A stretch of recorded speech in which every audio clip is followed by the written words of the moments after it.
Olá pessoal, tudo bem? Aqui é o professor Martins e hoje eu quero fazer um convite para vocês aqui, né?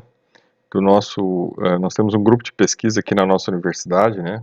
Que se chama GEDAIS, Grupo de Estudo em Direito Ambiental Internacional e Sustentabilidade. E nós estamos agora começando um novo projeto de estudo, de pesquisa, com a finalidade de publicação de uma obra. Então nós estamos convidando quem tiver interesse em participar para vir somar com a gente, né, nesse projeto. E queremos então abrir aí a possibilidade, né, porque a participação pode ser virtual, a quem tiver interessado, quem tiver acesso ao nosso vídeo aqui e quiser participar. Pois bem, né, nós estamos focando no Fritjof Capra, né, porque ele é um marco teórico importante, né, ele tem livros importantes como, né, o Ponto de Mutação, que esse aqui é um livro clássico, é um dos marcos teóricos assim de mudança, né, de perspectiva paradigmática, né, no mundo. Então, é um livro escrito em 1980 e até hoje ele é reconhecido como tal. Ele vai trabalhar desde uma base da física quântica e vai avançando para as questões sociais, culturais, e ele vai fazer uma leitura muito interessante de tudo que nós estamos passando hoje, né, nos dias atuais. Outros dois livros aqui que são interessantes dele, né, esse aqui, ó, As Ciências Ocultas, né? E um outro livro bem conhecido também, esse aqui, A Teia da Vida, tá? Então esses livros estão incluídos no que a gente quer estudar, né? Nas nossas leituras. Mas eu vou falar um pouquinho agora aqui do autor, né? Para que a gente possa se localizar melhor, entender. Se trata de um grupo de pesquisa, né? A ideia sempre é que a gente parta, né, de um marco teórico com uma finalidade, né? Então, a finalidade inicial, né, de se ter um marco teórico, né, no grupo de pesquisa, é que ele possa orientar os trabalhos desse grupo depois por um longo tempo, né? Então, a gente quer trabalhar com a perspectiva de utilizar o Fritjof Capra, né, por ele ser essa referência, né, paradigmática, de mudança paradigmática científica, para que ele possa orientar as pesquisas que a gente quer produzir na sequência. Então, esse é o momento de ratificar esse conhecimento, né, de trazer à tona esse conhecimento, né, recuperar esse conhecimento, e daí a gente registrar isso, né, materializar isso numa obra, para que a gente possa utilizar, né, esse referencial que a gente produzir dali para frente nas pesquisas que virão a seguir.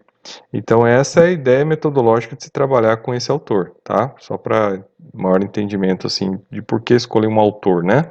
Para se aprofundar as pesquisas, tá? Bom, agora vamos tentar entrar aqui. Entrou. Bom, então por que estudar Fritjof Capra nos dias atuais, né? Para quem não conhece, né, pessoal, esse aqui é o Fritjof Capra, tá? Aqui estão alguns os livros mais importantes dele, né? Que é o Ponto de Mutação, o Tal da Física, que veio antes do Ponto de Mutação, tá? Mas aqui já um livro um pouco mais técnico, né, na área da física. Esse aqui já é um livro abordando questões mais sociais, né, mais gerais. E um livro mais atual aqui, né?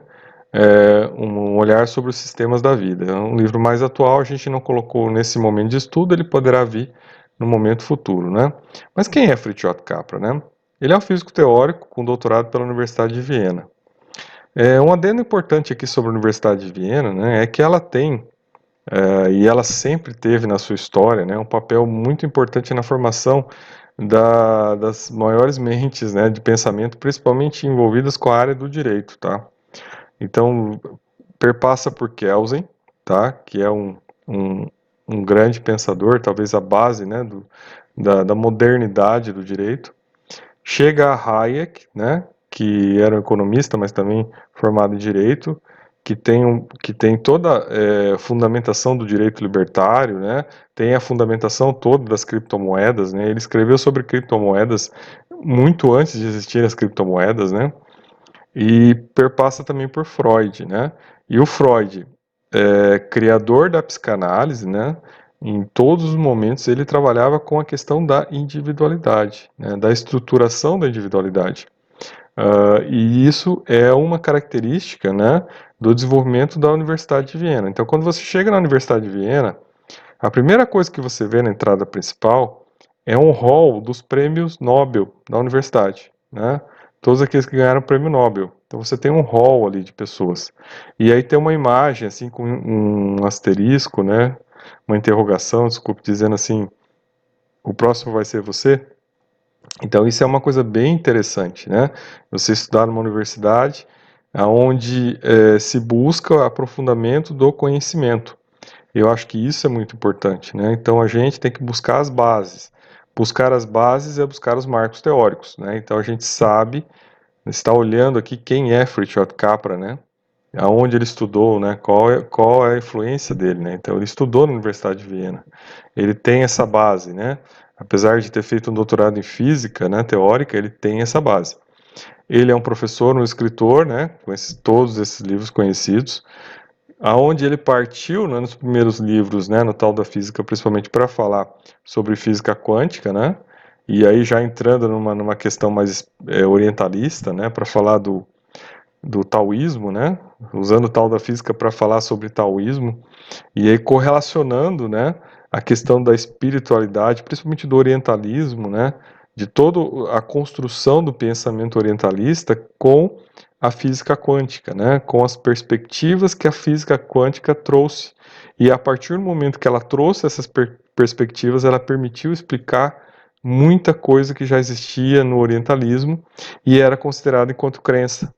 Então ela traz essa resposta, né, permite um entendimento, permite um alargamento do conhecimento científico que sai do materialismo, né, newtoniano cartesiano, e adentra a um espaço onde a produção do conhecimento ela vai ter uma outra identidade, né, ela vai depender de uma outra realidade que é o paradigma quântico, tá? E depois a gente pode aprofundar em outro momento, não é aqui o interesse, né?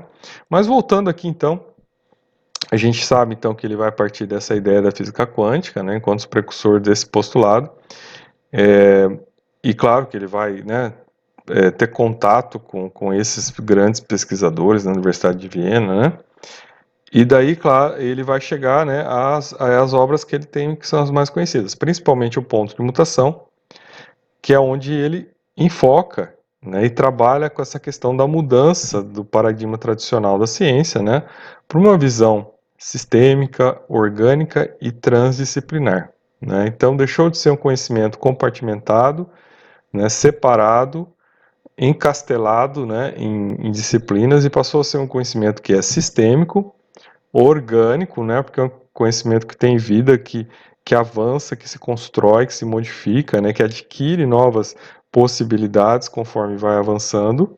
Ele não está, né, estancado no tempo, e ele é transdisciplinar, significa que ele conversa, né, com todas as disciplinas. Ele avança por todas as disciplinas, por quê? Porque a complexidade da realidade humana, ela não permite só uma análise estancada. Você pode ter uma análise estancada em certas circunstâncias, né, onde você tem que buscar, por exemplo, um medicamento específico, mas você tem que fazer uma análise de conjunto, né, principalmente quando você vai enfocar outras questões que envolvem esse medicamento, né, os efeitos colaterais, o custo, né, a aplicabilidade. Então tudo isso também envolve, então vejo que aí a gente começa a agregar conhecimentos. A gente sai do paradigma disciplinar, chega no interdisciplinar, onde duas disciplinas conversam, né? Chega no multidisciplinar, onde várias disciplinas conversam, e chega no transdisciplinar, né? Que é esse que vai, as disciplinas conversam, mas a complexidade, né, dessa conversa é reconhecida, no sentido de entender que essa conversa não termina, né? Por quê? Porque novos níveis de realidade podem ser incluídos nessa conversa, então novas dimensões, novas disciplinas podem ser incluídas, e então novas realidades podem ser observadas, né? Podem ser construídas. Então essa é a ideia desse novo paradigma defendido no pensamento, né, do Fritjof Capra, que nos serve muito para a gente hoje utilizar nossos estudos. Eu utilizei muito isso, né, na minha tese de doutorado, que acabou sendo publicada neste livro aqui, acabou tendo um nome mais comercial, né, chama Manual da Educação Jurídica, mas esse livro partiu da minha tese de doutorado, onde eu trabalhei muito essa questão paradigmática, né, de enfrentamento principalmente do paradigma da educação jurídica, né, que é um paradigma muito amarrado no tempo, né? Então, eu fiz um enfrentamento, principalmente no inconsciente coletivo, nos cursos de direito, né? Os mitos, né? Os arquétipos, as limitações que a gente enfrenta e como isso poderia, né? A partir de um pentagrama de ações, né? Que envolvam, inclusive, o que eu estou falando aqui agora, né? De um estudo científico transdisciplinar, né? Que permita que a gente quebre um pouco esse isolamento disciplinar do direito. Então, isso é algo que eu já tinha lá em 2003, quando defendi minha tese de doutorado, já me colocado, né, para fazer, né, e que com o tempo agora e com o amadurecimento é que permitem que a gente chegue a isso.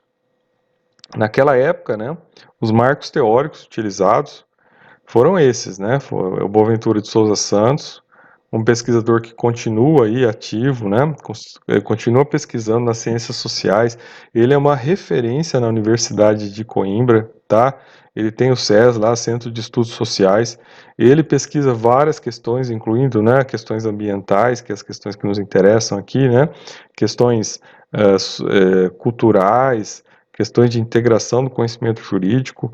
Então, ele é um professor muito respeitado hoje na área do direito, né, e das ciências sociais, e é um pesquisador referencial, também é um marco teórico. Para mim, foi um referencial na minha tese de doutorado.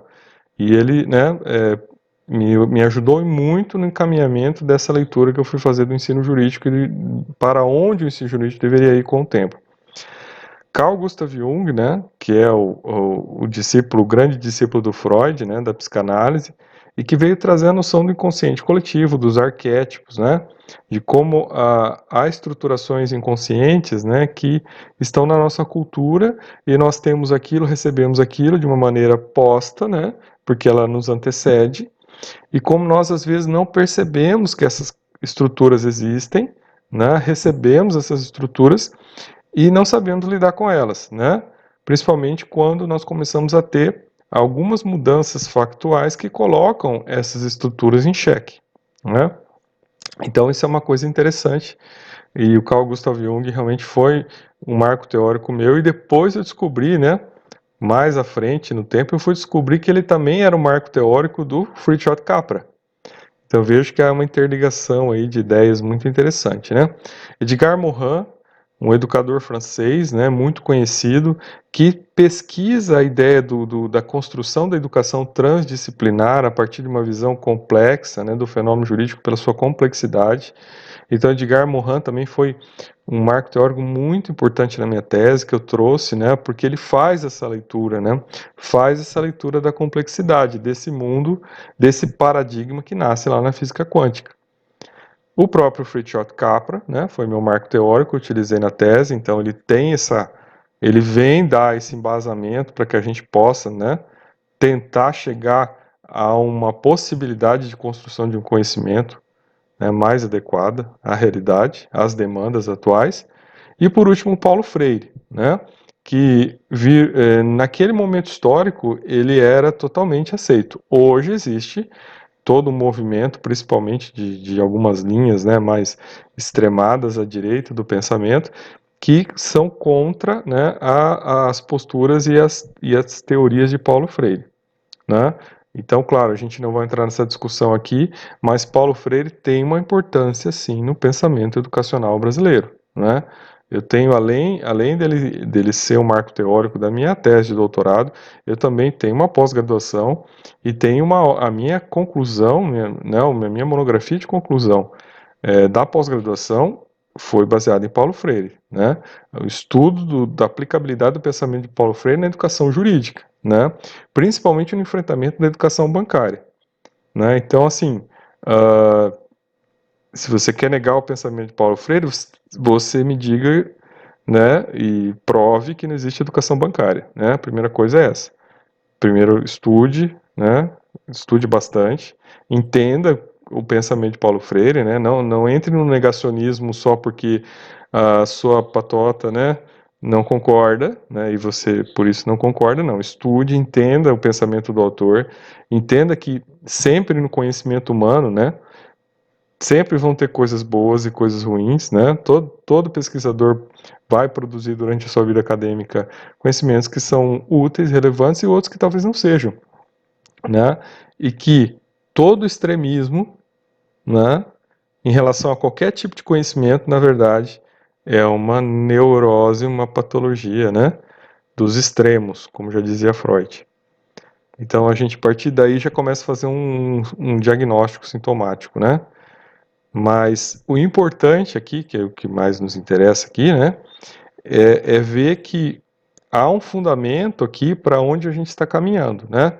Então a gente está caminhando para o uso, para o entendimento do Fritjof Capra, né, para o estudo do Fritjof Capra, por quê? Porque ele é um marco teórico importante para o pensamento ambiental. Né? Então, veja, a gente está chegando e está falando de um grupo de pesquisa em direito ambiental e sustentabilidade, né? Então, essa transição paradigmática que ele traz começa na física quântica e avança para a questão ambiental, né? E aí uma das frases que muito importante deles e muito impactantes é essa: não existe crescimento ilimitado, né? Num planeta limitado, né? Então, essa ideia de que a humanidade pode se expandir à vontade, né? Pode fazer filhos à vontade, né? Pode consumir à vontade, né? Que o padrão, que nós tenhamos um padrão americano, né? Todo mundo vai ter lá sua geladeira de 5 portas em casa, né? Seu carro lá, sua caminhonete, né, altamente poluente e tudo vai dar certo, e sua casa lá, né, gigante, como se o mundo tivesse recursos naturais para tanto e como se esse fosse um modelo de vida, né, que nós devemos seguir, né, um modelo totalmente consumista, materialista, né, e que produz só a destruição do meio ambiente e um conjunto de doenças crescentes, principalmente, né, de transtornos mentais, infinitamente contínuos, né, e outras doenças também aí devido ao nosso padrão de vida, né? Então isso tudo traz a gente para esse momento, né, que a gente faz esse recorte temporal e vai tentar localizar ele, né, em Fritjof Capra, tá? Vai tentar localizar em Fritjof Capra. E o Fritjof Capra, né, por mais e aí que vem a coisa, né? Quando eu fui lá estudar ele no ponto de mutação, e esse aqui é meu livro que eu usei, né, durante a minha tese, né? Tá todo marcadinho aqui, né? Tá todo anotadinho aqui, porque ele foi no marco teórico, né? Tá todo anotadinho. Então, uma das coisas interessantes, né? E até tem umas páginas minhas aqui que estão coladinhas aqui, que são coisas importantes. Ele falava do direito aqui já, né? Ele já falava do direito. Ele já trazia informações sobre o direito. Então, uma coisa muito interessante. Então, nessa época aqui, ele fazia uma leitura das ciências sociais e já falava do direito. E aí, né, a minha surpresa foi que agora, nos últimos anos, né, ele já está aí, já é um vovozinho, né, dos seus 80 anos, mas agora, nos últimos anos, ele publicou um livro, né, sobre ecodireito, né, a revolução ecojurídica.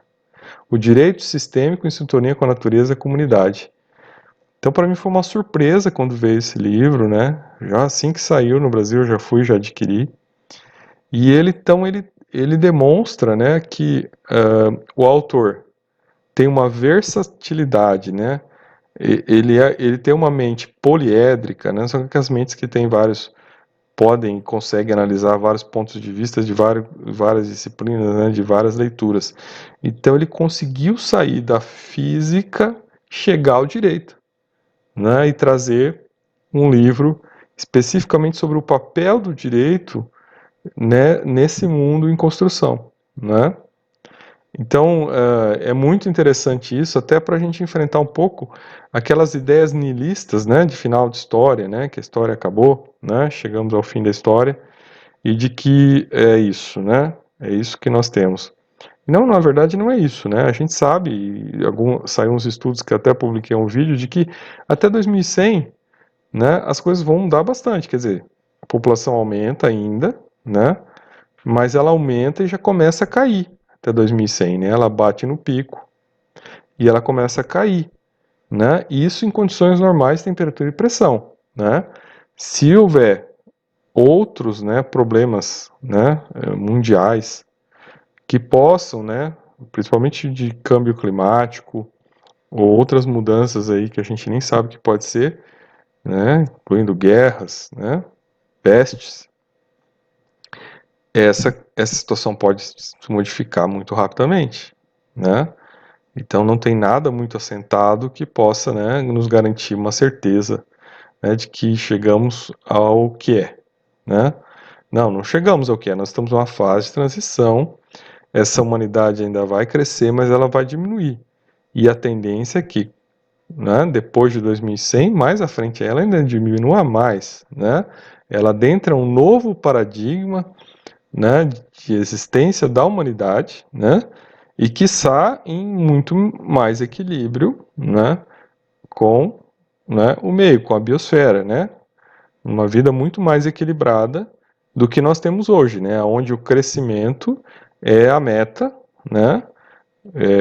Seja ele populacional ou seja ele material, sem nenhuma visão, né, do conjunto, do sistema, né? Da questão sistêmica, porque é aí que vem essa questão da mudança do paradigma.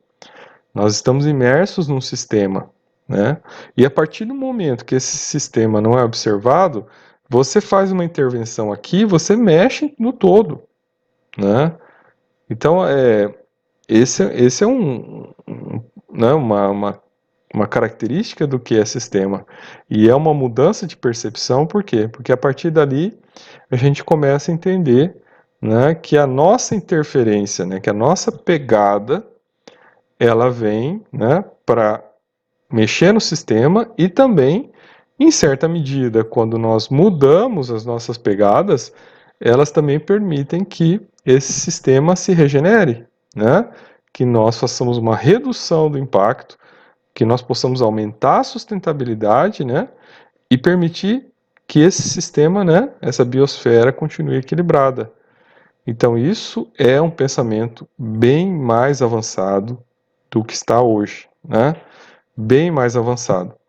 E o que nós buscamos aqui, eu acho, com isso, é trazer, né, esse marco teórico dessa transição que está em curso, né, e permitir, né, que os futuros pensadores, né, todos esses jovens que estão chegando agora de cabeça boa, né, com ideias boas, com ideias, né, diferentes do que, né, e até de sua concepção de vida, né, de uma existência com menos coisas e mais experiências, né? Com uma existência com menos filhos, ou com uma existência com mais intelectualidade, com mais, né, oportunidades culturais, que esses, né, sejam os guias, né, do caminho até 2100. Então essa é a nossa meta, né? Trazer o material, trazer as fontes, trazer os fundamentos, né? O embasamento, os repertórios, né? Porque aqui nós temos repertório, gente, repertório de qualidade, tá? Repertórios para que se possa, né? Para que as gerações atuais e que venham possam fazer essa transição a esse caminho de uma sociedade, né? Mais ecológica, né? Porque ecologia tem a ver com equilíbrio, né? Entre produção, consumo e regeneração, né? São os três patamares da ecologia, né? Você produz, você consome e você regenera, né? E isso vira um ciclo contínuo. O que nós fazemos hoje? Nós produzimos, consumimos e não regeneramos, né? Produzimos resíduos e impactamos os sistemas que produzem uma regeneração natural, né, que prestam serviços ambientais gratuitos para a humanidade. Estamos destruindo esses serviços, né? Então, ter a concepção disso, né? Ter essa base e ver também, né? Porque nosso grupo é sobre direito. E ver como o direito, né, tem que atuar, tem que colaborar para que essa né, essa mudança ecojurídica aconteça, é o nosso papel nesse grupo de estudo, né? A partir de agora, onde nós convidamos a todos a participarem, né? Então, o nosso grupo aqui, aqui, né? É o nosso grupo, a gente fez um cartazinho aqui para divulgar, né? Aqui da nossa universidade, tá? Então, a gente está convidando pesquisadores, né? Nossos discentes, nossos ex-alunos, né? pesquisadores interessados em participar, né, que venham a somar com a gente, que queiram interagir, participar da elaboração desses estudos dessa coletânea. Então, estão todos convidados, o convite está sendo público, está sendo aberto, né?